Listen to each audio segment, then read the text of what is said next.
par rapport à cette loi d'incertitude, quelles sont les questions que je dois me poser? Alors, la première chose qui me vient, c'est ce à quoi je faisais allusion tout à l'heure. Quand il n'y a pas équilibre, quand il n'y a pas compensation dans une relation, c'est-à-dire qu'il y a un déséquilibre relationnel, la question que je dois me poser, c'est pourquoi je nourris ce déséquilibre? Qu'est-ce qui, en moi, fait que je vais accepter une relation déséquilibrée? Et quand je disais une relation déséquilibrée, je pensais au donner et recevoir, mais ça peut être aussi autre chose. Ça peut être que quelqu'un me marche sur les pieds, que quelqu'un ne me donne, me maintient dans une relation de dominant-dominé, ou à l'inverse, ça peut être moi qui domine tous les autres et qui soit incapable, et là encore je connais des personnes qui sont dans ce cas de figure, qui sont incapables d'avoir une relation d'égal à égal. Vous avez des personnes comme ça, il faut absolument qu'elles prennent le pouvoir. Et ça peut... c'est pas seulement les autres qui peuvent faire ça, c'est nous-mêmes. Donc on doit se poser la question, la première question qu'on doit se poser, dans la mesure où nous voyons que nos relations sont déséquilibrées. Alors je dis tout de suite, nous ne sommes pas les mieux placés pour le voir. Donc comment nous allons pouvoir le voir? Eh bien, si vous avez là encore des schémas qui sont répétitifs, c'est-à-dire vous voyez que certaines personnes, par exemple répétitivement vous trouvent antipathique, ou que quand vous êtes quelque part, ça a tendance à créer une mauvaise ambiance. Vous avez un certain nombre d'indicateurs, ce que vous renvoient en fait les autres par votre attitude. Donc quand vous avez ce genre de choses, essayez, je sais que ça n'est pas facile, ce n'est pas facile de se remettre en cause, essayez déjà de conscientiser, c'est pas un mot de français, de prendre conscience qu'il y a peut-être un problème et que le problème c'est pas les autres. Ça c'est la facilité de dire c'est toujours la faute de l'autre, mais dans la mesure où c'est répétitif et un petit peu systématique, c'est pas de la faute des autres, c'est pas telle ou telle personne. Ça vient de vous. Telle personne va réagir en quelque sorte à l'énergie peut-être toxique que vous mettez dans la relation. Donc la première chose, c'est de s'en apercevoir, l'admettre, et après de faire un travail sur soi-même pour se demander derrière ces comportements, quelles sont mes peurs, quelle est dans mon histoire personnelle, à quoi ça renvoie chez moi, et puis évidemment l'étape d'après ce sera de mettre en place une stratégie entre guillemets pour remédier à ça. Alors ça peut être tout simplement de consulter quelqu'un, un thérapeute, ça peut être ça, de chercher un accompagnement. En général il est difficile de se prendre soi-même en main, on n'a pas le recul suffisant pour évoluer, donc parfois la meilleure solution c'est d'aller voir un thérapeute, de lui poser le problème et d'essayer de travailler la chose. Voilà. Alors je pensais aussi dans cette loi d'incertitude à une autre chose, c'est une phrase de Arthur Rimbaud que je trouve très intéressante. Arthur Rimbaud disait « Je est un autre », c'est-à-dire moi-même, je crois que je suis moi-même, mais je suis aussi un autre. Et alors dites-vous cette phrase à voix haute, « Je est un autre », en disant bien que le je c'est moi, je est un autre. Et la question à se poser c'est comment cette phrase résonne en moi? Ai-je l'impression qu'elle me correspond ou qu'elle ne me correspond pas? Et à la limite vous notez ça. Ah ben, je est un autre, ça ne me concerne pas et tout ça. C'est-à-dire comment vous allez réagir à cette phrase. Vous la répétez même plusieurs fois. J'allais dire, vous vous imbibez de cette phrase, vous lui consacrez du temps et vous essayez de voir comment ça résonne en vous. Ça va vous dire des choses sur vous-même, sur là où vous en êtes, ça va vous révéler beaucoup de choses. Donc vraiment c'est un exercice que vous faites. Encore une fois, quand vous réagissez, quand vous ne jugez pas, vous prenez juste acte que il s'est passé telle chose entre vous. Par exemple, vous pouvez répéter cette phrase à voix haute, vous pouvez même la mimer. Je est un autre, c'est excellent à mimer. Et parfois, les 3 premières fois, par exemple, ça n'aura aucun écho en vous, mais à la 15e fois, il va vraiment se passer quelque chose et vous allez avoir une association d'idées avec quelque chose, et ça c'est à noter parce que là c'est quelque part votre inconscient qui est en train de vous révéler quelque chose. Ne le ratez pas. Voilà. Donc c'est vraiment une excellente chose. Je est un autre. Répétez-le jusqu'à plus soif. C'est vraiment une phrase à répéter. Ça va vous faire ressortir des matériaux enfouis, des matériaux au sens de l'inconscient. Alors, autre question qu'on peut se poser par rapport à cette loi d'incertitude, c'est quelle idée me fais-je de moi-même? Est-ce que ma manière de me voir moi-même est-elle floue ou est-elle trop stricte? Est-ce que je suis un peu psychorigide et je pense que je suis comme ça et pas autrement? Je suis pas question, par exemple, je sais pas moi, qu'est-ce qu'on pourrait prendre comme exemple? Pas question que j'aille rigoler avec les copains. Je suis plutôt austère, je suis plutôt ceci cela. Enfin, pas un exemple très convaincant qui me vient à l'esprit, mais en gros l'idée c'est ça, c'est-à-dire déjà comment me vois-je moi-même? Quelle image j'ai de moi-même?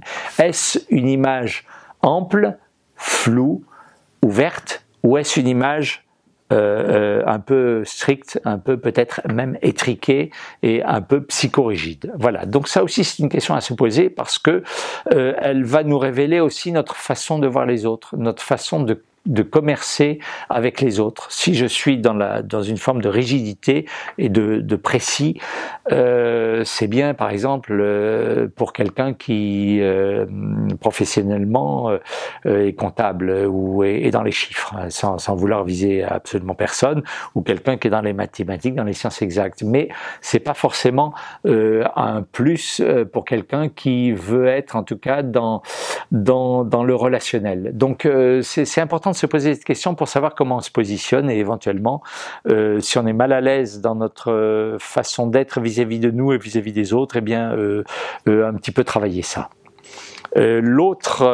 Alors une autre question qu'on peut se poser vis-à-vis des autres, suis-je trop rapide à les définir?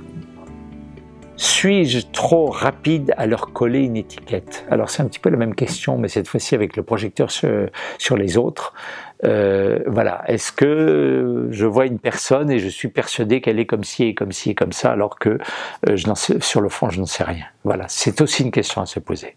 Il faut garder du flou dans les relations. On a vu tout à l'heure que le flou c'était aussi de la liberté, donc garder le flou c'est garder un espace de liberté, un espace de souplesse qui permet à des situations d'évoluer. Si on veut être trop strict et trop précis, finalement on rigidifie les choses et on les fige dans parfois des voies sans issue. Voilà. Alors autre question que je peux me poser, est-ce que nous avons tous différents talents et nous sommes tous la réunion de plusieurs personnages? C'est ça aussi un des sens de « je est un autre », la phrase d'Arthur Rimbaud. Et donc la question que je me peux poser, est-ce que je sais jouer de mes différents talents, des différents personnages qui sont en moi, pour agrandir mes capacités d'adaptation? Alors, ce qui est intéressant à se dire là-dessus, c'est que par exemple, quand il y a plusieurs personnages qui m'habitent,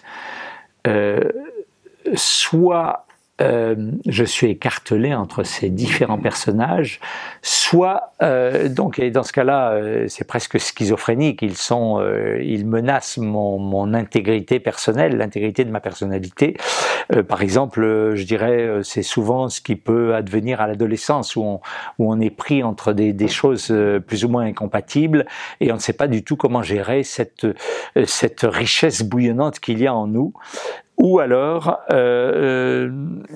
ces différents personnages ont été bien intégrés dans une espèce d'harmonie globale et à ce moment-là, c'est une richesse qui, par exemple, va me permettre d'évoluer dans des milieux sociaux totalement différents, qui, par exemple, va me permettre d'être à la fois mathématicien et joueur de flûte, et ainsi de suite. Guitariste et conteur, voilà. Donc, où en suis-je dans mes différents personnages? Alors là, d'ailleurs, on peut faire un petit exercice qui reviendrait à faire la liste de mes différents talents et de mes différents personnages, et ensuite de me poser la question, est-ce que je sais jouer de toutes ces richesses qui sont en moi, et si oui, dans quelles circonstances? Et puis peut-être s'apercevoir qu'on a un talent qui n'a pas été exploité jusqu'ici et qui pourtant serait bien utile dans telle ou telle situation, et ainsi de suite. Voilà, c'est faire un petit peu une espèce de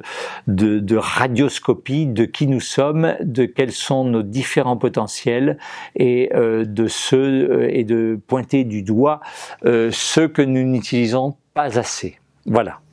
Alors, dernière question à se poser par rapport à ces différents personnages et ces différents talents.